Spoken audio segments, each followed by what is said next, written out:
Jeremy, tell us, how did you work the word Trinity into an episode in The Other Days That Music Died? Trinity. I need to explain a little bit of background. And when I first started this podcast with my friend Leon Derupt, he and I spoke about classical music quite a bit, actually. And we talked about Bach as being sort of a prototype for music in general. I mean, the impact Johann Sebastian Bach has had on music since his time is phenomenal. Two of his biggest fans were Wolfgang Amadeus Mozart and Ludwig van Beethoven.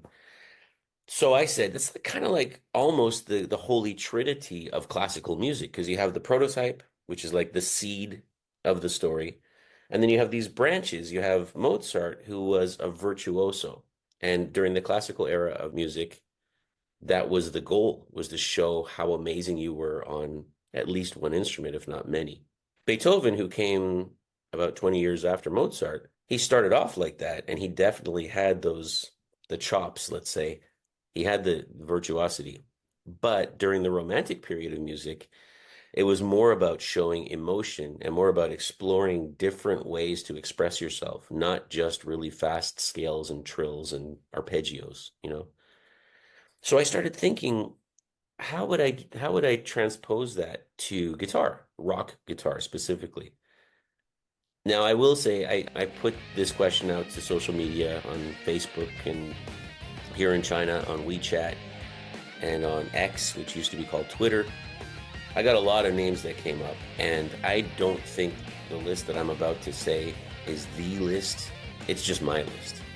So Alan Holdsworth, who was a huge hero of Eddie Van Halen's, Zakk Wylde, or, I could go through a huge list. And I think, if I think of rock guitar from my perspective, the seed, the prototype for rock guitar is Jimi Hendrix.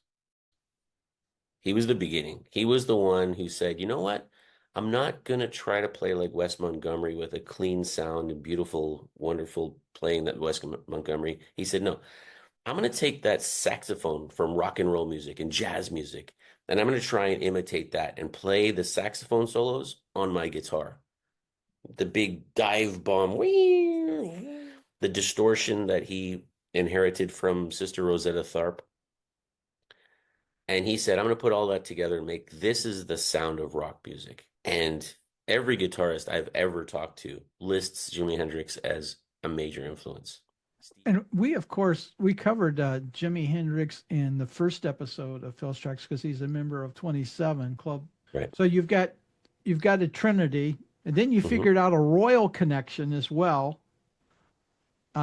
What's that royal connection as a member of this Trinity?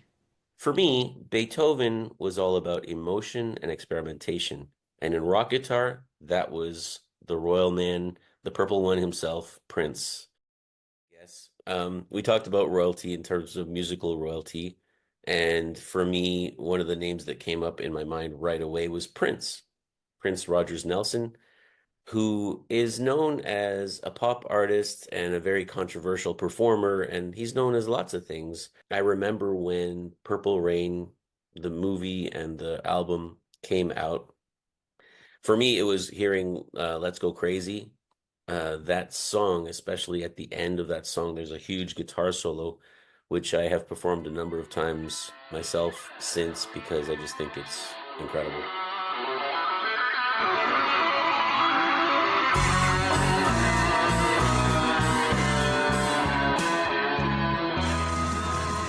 So, lots of different opinions on Prince through the years.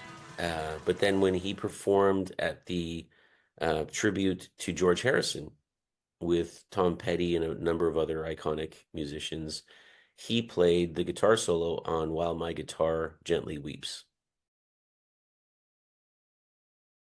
Since that point, I think popular opinion has changed considerably. When I tell people now that I think that guy was a musical genius, they used to laugh at me because they'd say, oh yeah, I think Raspberry Beret was real genius, sarcastically. But when I say that, and Eric Clapton was asked in an interview after that performance, he said, how does it feel? The interviewer asked Eric Clapton, how does it feel to be one of the to be the greatest guitarist of all time? And he said, I don't know, ask Prince. So for me, all of that was to say that Prince was a very gifted guitarist. And if you don't believe me, listen to some of his tracks.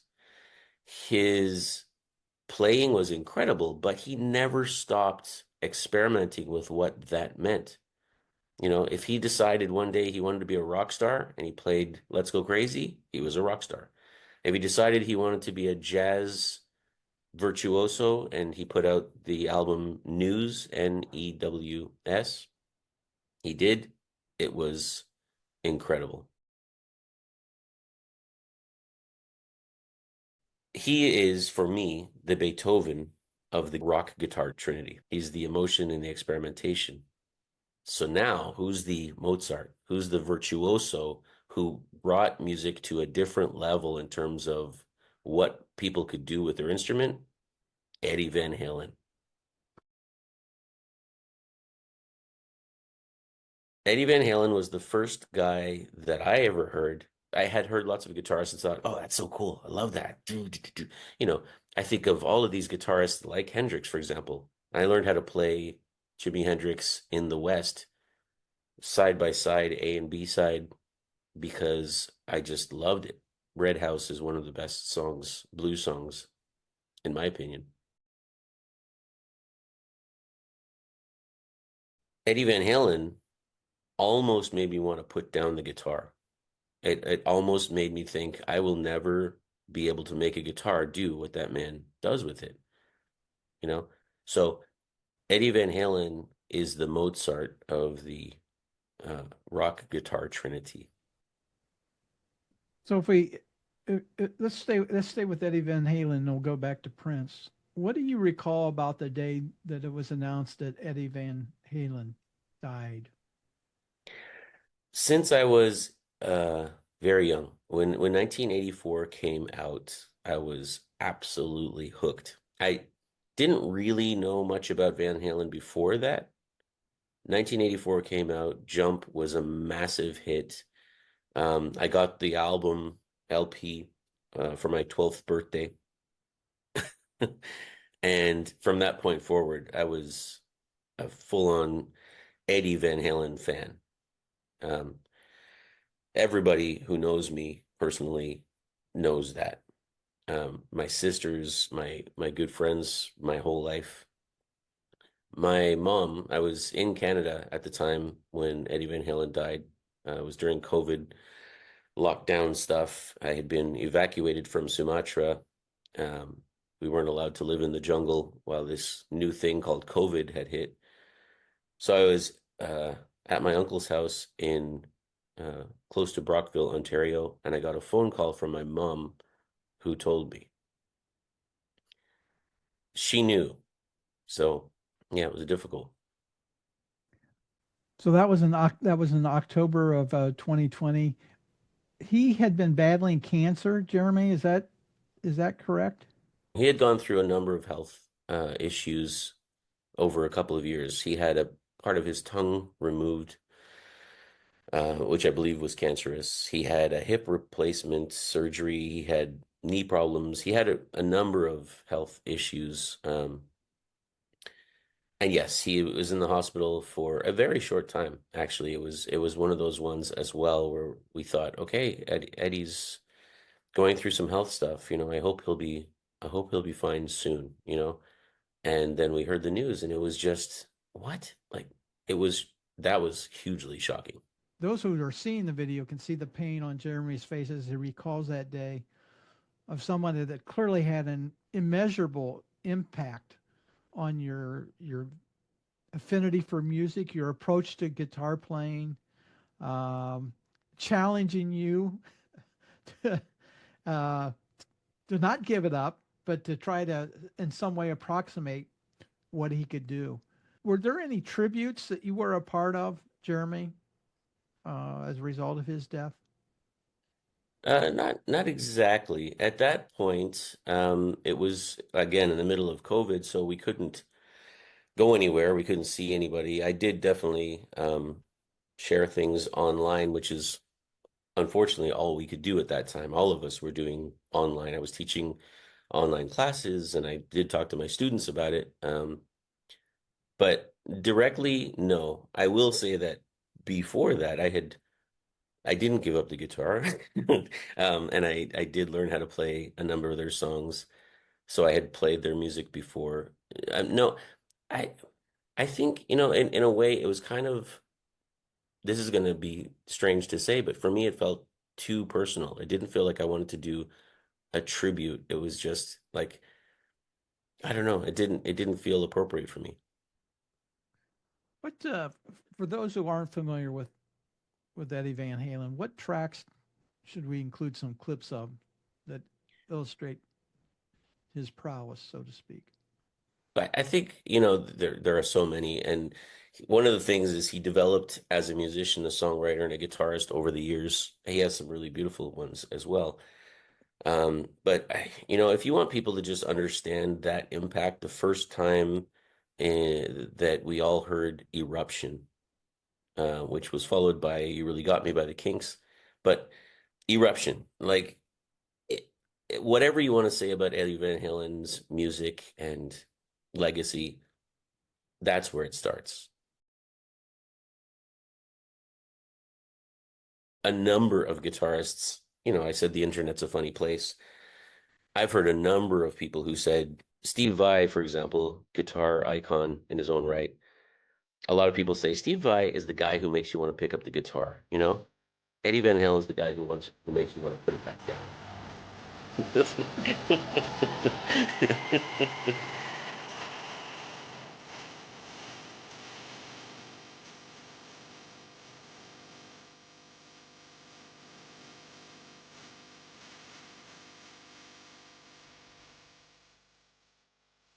Geez, I don't know. One of the things for me that was really important in 1984 was the fact that Eddie Van Halen, that's where we really came to know that Eddie Van Halen wasn't just a guitarist. As a songwriter, he loved playing the keyboards, his Oberheim playing on 1984. For me, that was huge because I was taking classical piano lessons with the Royal Conservatory of Music, but I loved the guitar. And so when I saw that Eddie Van Halen played both, I said, wait, so I don't have to choose one or the other. I could do both. Like that was the beginning of me learning all these instruments that I now play. It was Eddie Van Halen who inspired that 100%.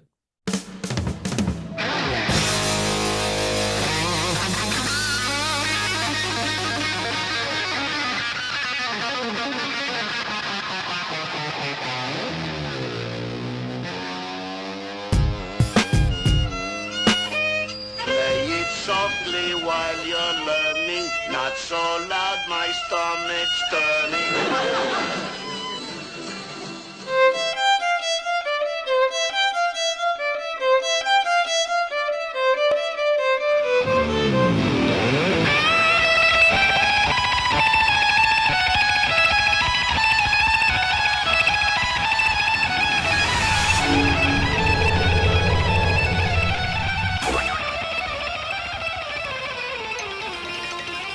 His son was born March 16th, Wolfgang Van Halen. He wrote a song called 316, Eddie Van Halen. And I think it shows the range a little bit. Eruption shows how virtuosic he could be. 316 shows how much he could make that guitar make his.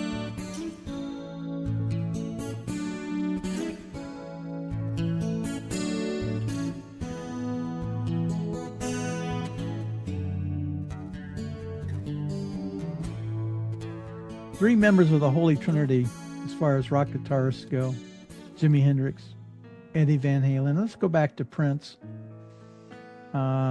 Prince, he died in 2016. Again, a shocking death.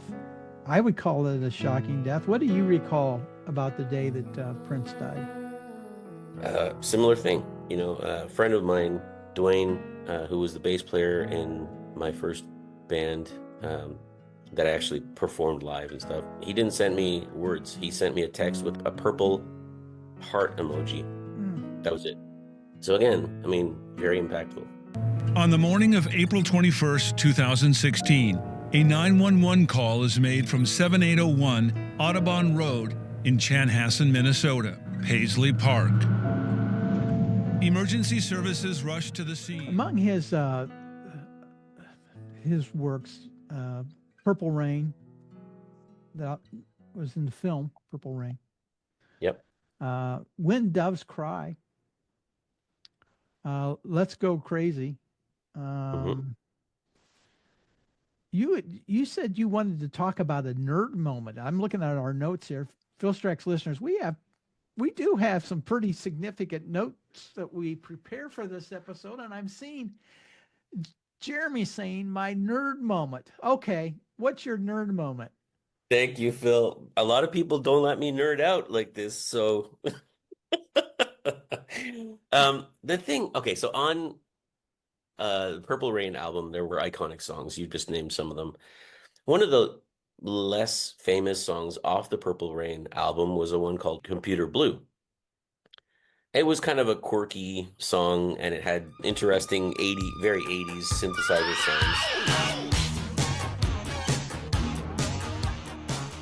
There was an interesting moment in the Purple Rain movie where Prince's character comes home and he finds his father, who in the movie was quite an abusive, angry, I believe he was a drinker, etc. Comes home and he finds his father playing quietly on the piano, and they have one of the only short moments of a touching conversation, and then his father finishes the conversation with a dig about he doesn't think that Prince is a talented musician. Well, Prince, all he wants is for his father to be proud of him. You know, that's the storyline.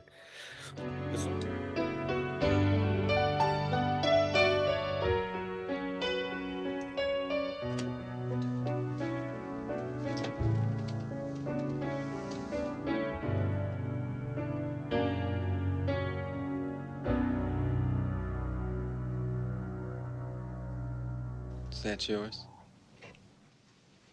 Of course it's mine. Whose else would it be? I got lots of them. They're all different, too. I'd like to see them. You got them written down somewhere? No, man. I don't write them down. I don't have to. There's a big difference between you and me. The song that he's playing there is called Father's Song. It's actually a piece that was written, or it's a fragment of a piece of a song that was written by John Nelson, who is Prince's father, who was a jazz musician himself, actually, in real life.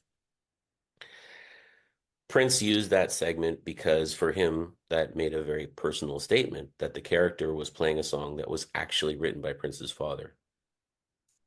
In the song Computer Blue, I'll play a little segment of the bridge section in Computer Blue, and it changes significantly. It goes from this quirky 80s pop thing to a jazzy kind of feel in the middle.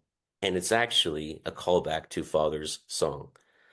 The melody is played on electric guitar instead of piano. It's a full band arrangement.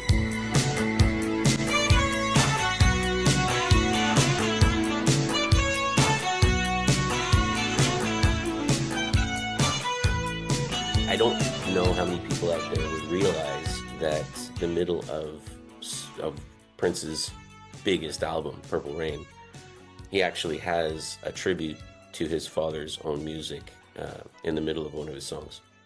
So there it was. That was a nerd moment from Jeremy. Thank you. Here's the difference between Jeremy and I. Jeremy has to call out when he has a nerd moment. I'm just a nerd. So let's go on, talk a little bit about Prince Rogers Nelson.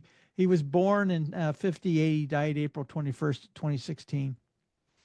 Known for his flamboyant style, androgynous persona, prolific songwriter, played a lot of instruments. Prince died from an accidental overdose of fentanyl, an opioid painkiller. In fact, I recall the video of him walking in the store. Do you remember that? I do. Actually had it on video. He fought for the artist rights and control over their music. In fact, there was maybe I can find it. There was a video where he talked about money. Do you remember that? It was on like one of the talk shows and says, let's say I sign a deal and it's a $5 million contract. Let's suppose you have a record company. Right. How much would you give me? The album sells for $18, right? $18? Whatever, yeah. All right. How much of that would you give me? Well, I don't know how it works. Well, no. Half? Half? Half sound good? Yeah. All right, check this out. If I sell 1 million copies, I'm going to have $10 million, right? Roughly $10 million. Right. If I sell 2 million copies, I got $20 million. Right. If I just sell 3 million copies, I got $30 million. Now who has the biggest record deal? Oh, I see. Yeah, right. Okay. Right? Right. So Mariah kind of got screwed. I used that clip in when I was speaking with John Bruce from Stage Dive, and we were talking about how their model is trying to be fair to the artist. And we talked about that same clip that you're mentioning right now, interestingly. What about some tracks that we can include? If you'd like to show a song that some people might not know, but they really should, is Sometimes It Snows in April by Prince. Very touching song about losing a friend, and maybe very appropriate for this episode, this series.